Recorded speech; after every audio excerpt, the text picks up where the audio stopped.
Another story time with Miss Brie. Anybody read this book before? Where the Wild Things Are. Story and Pictures by Maurice Sendak. This is one of my favorite books. I used to read it when I was a little girl. I used to read it to Jonah when he was little.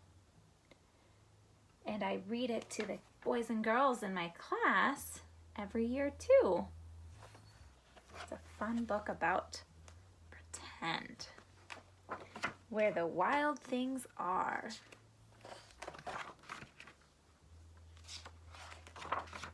The night Max wore his wolf suit and made mischief of one kind. Means to be up to no good. And another. Uh-oh, that poor dog. His mother called him Wild Thing. And Max said, "I'll eat you up." So he was sent to bed without eating anything. That very night, in Max's room, what is growing up around him? A forest. A forest grew and grew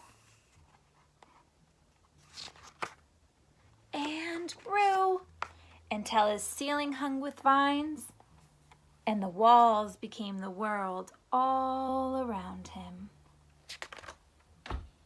And an ocean tumbled by with a private boat for Max, and he sailed off through night and day. And in and out of weeks and almost over a year to where the wild things are. And when he came to the place where the wild things are, they roared their terrible roars and gnashed their terrible teeth and rolled their terrible eyes and showed their terrible claws.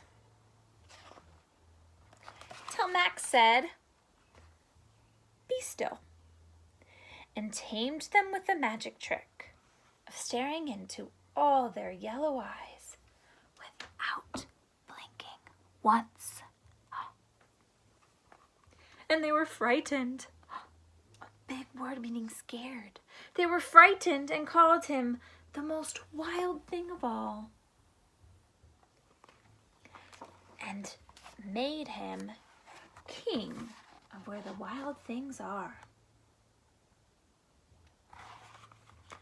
"And now," cried Max, "let the wild rumpus start."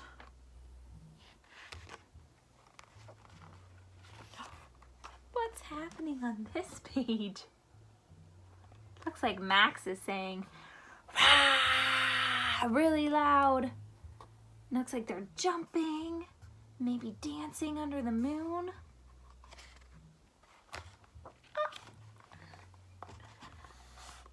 Here they are having fun swinging on the branches.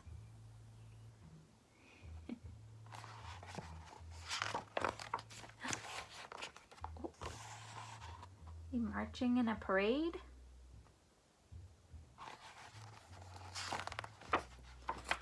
"Now stop," Max said, and he sent the wild things off to bed without their supper.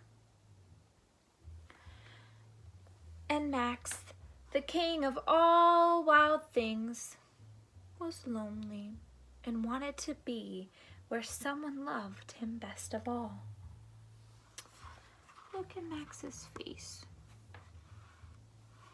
Does he look sad? I wonder who he misses, who loves him best of all. Who could that be?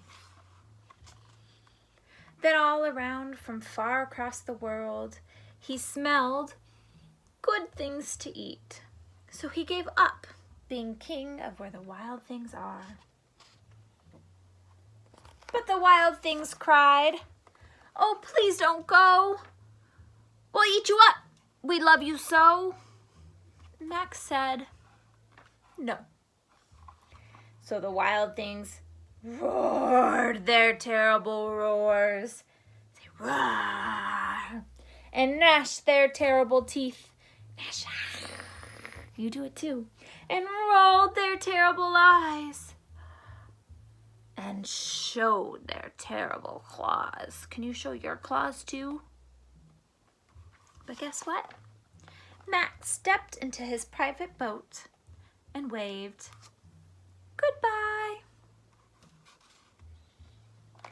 and sailed back over a year and in and out of weeks and through a day and into the night of his very own room, where he found his supper waiting for him. And it was still hot. The end.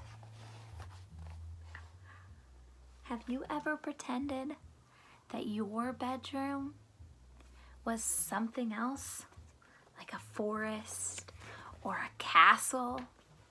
It's lots of fun to pretend, huh? I hope you liked this book. I miss you guys.